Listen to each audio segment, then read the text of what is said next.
Hello everyone, this is Data from JGX, and in today's video we're going to talk about the holiday bonus mechs. The mechs that you're going to receive for free if you play just one match, getting 50 match scores at nothing, after the 26th of December. The Molar 2P and the Marauder 2CA. We're going to start with the Marauder 2CA. As for the agility,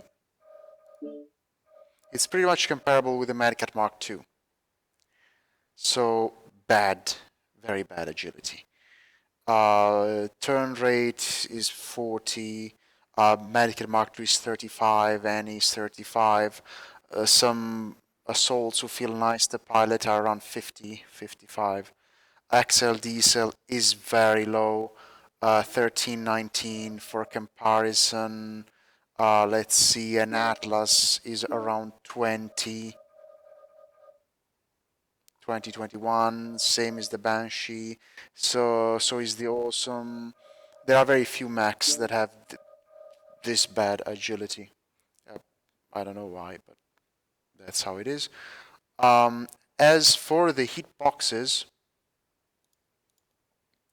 the CT is larger in the lower part of the mech. So if you want to hit the CT, you need to shoot on the lower part of the mech.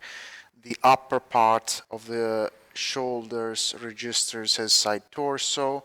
So if you want to shoot the side torso, you usually shoot up here. As for the profile of the mech, when you turn it sideways, the arms don't shield for the torso, so you can still hit the torsos even if the mech is trying to shield with its arms, so you can't shield.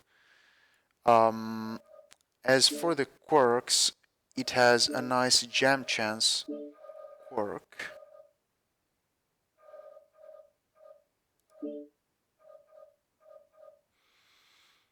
A nice jam chance quirk, and more armor on the right torso than in the left torso because most of its weapons are right side mounted. It has a jam chance quirk, so you should use UX. You could try putting two Ultra 10s, it could work, but I think that three Ultra 5s are better than two Ultra 10s because they jump less, they shoot more. The DPS is comparable, is not that much of a difference, but the projectile is faster on the Ultra 5s, and they use less shells. And again, they jam less, and once they jam, they unjam faster. So I think the 3 Ultra 5s are better than 2 Ultra 10s. As for the large pulse, you don't have to use large pulses at all costs. You could use PPCs. What's the difference? The difference is that if a mech is moving sideways and you need to lead the shot to hit with the autocannons, then you won't be able to shoot the lasers if you have large pulses because you're leading the shot. So you would shoot the lasers into the air. Instead, if you have PPCs, you could alpha strike everything all together and leading the shot in all together, basically. With the lasers, though, you have a lot more hit efficiency, so your sustained damage without overheating is better.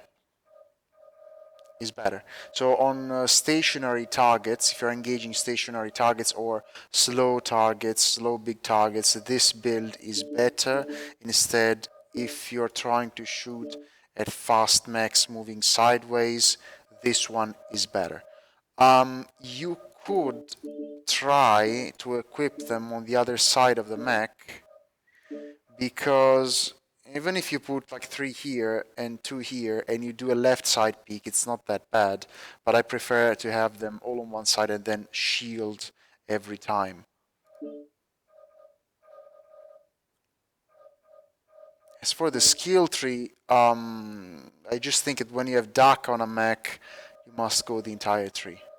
Velocity is mandatory on every projectile based mech because the agility pass is overdone on many fast mechs, so you're gonna have a hard time shooting them even with max the velocity. So putting velocity makes the difference between hitting or not hitting your target.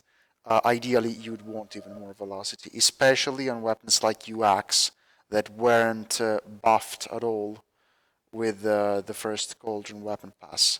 The mech is designed as a DPS boat with heat sinks, so you need the heat, the range, and you need all the cool runs.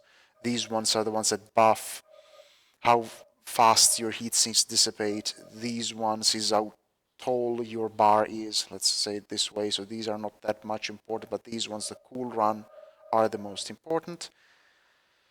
Double strike and a cool shot, advanced zoom, of course, because you're at range, and then you could put these nodes into radar deprivation or armor. It doesn't really matter. As for how the mech feels in game, and it's a mech sustained, designed for sustained DPS and for burst DPS also. Fast, you reposition, you move, and you peek from the right side.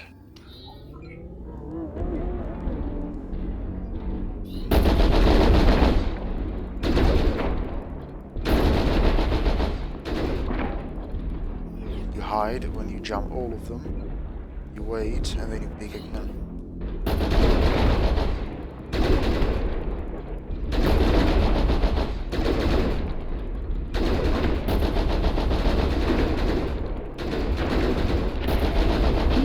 Critical.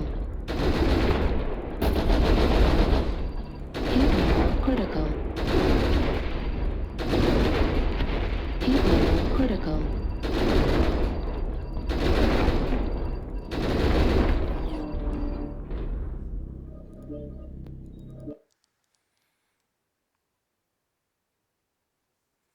As for the second one is the Molar. Pretty big CT.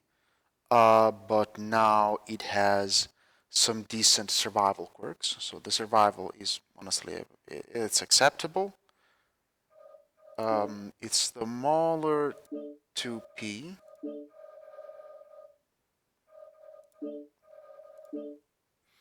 The arms are wide, so if you turn the mech sideways, they're going to shield for the side torsos, like this. Good arms. And the side torsos shield for the CT, unlike the Marauder. Good survival quirks, overall. Crit chance receiving.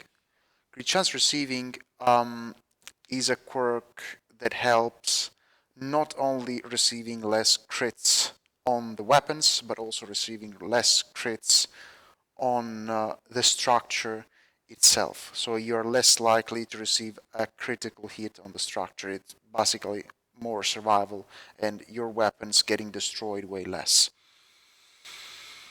As for the quirks, UAC gem chance, UAC heat gen. So basically, this is saying that you need to bring UACs.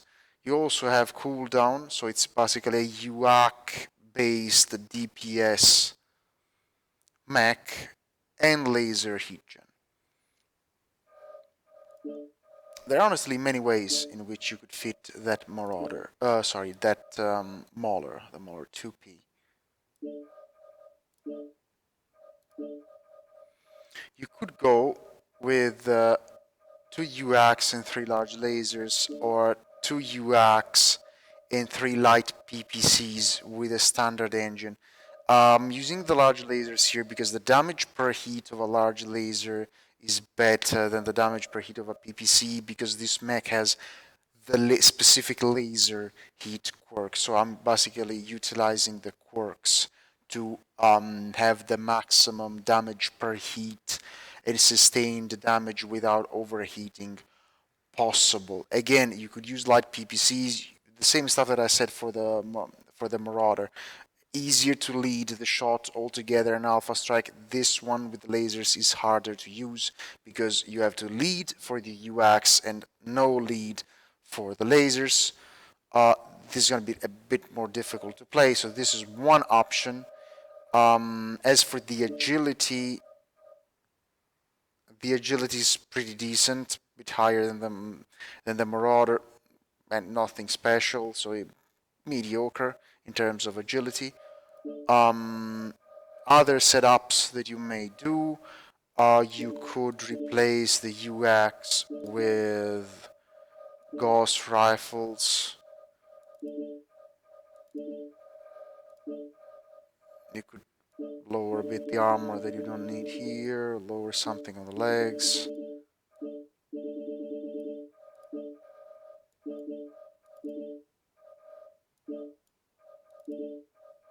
You could put double gauze and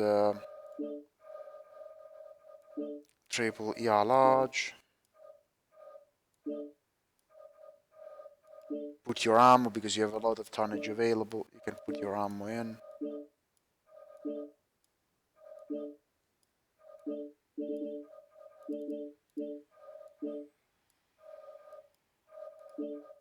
And you would go basically with a side peek from the right side.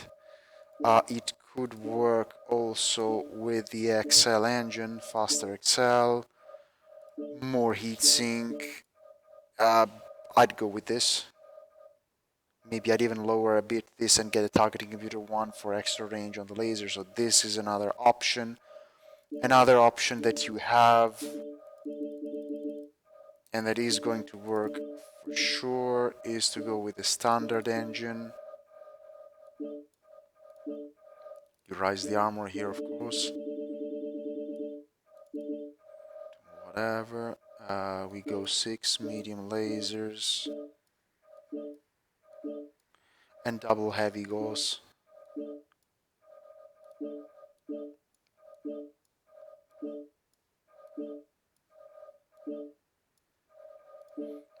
Let's rise the engine a bit.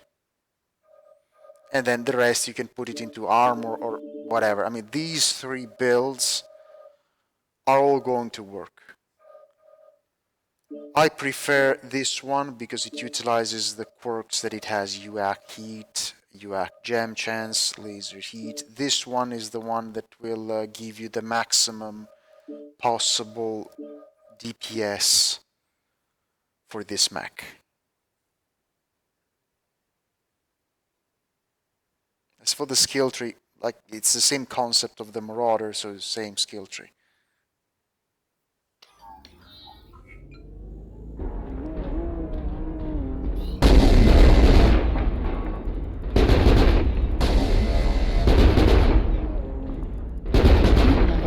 It heat caps faster than the other one, but the Ultra 10s are utilizing the heat in a more efficient way, and they are jumping. Basically, they're not jumping. So you can keep shooting these ones for days. Use the bull shot, keep firing the lasers. And then when they jump, you just hide. Wait a bit, and then when they unjump, you peek again.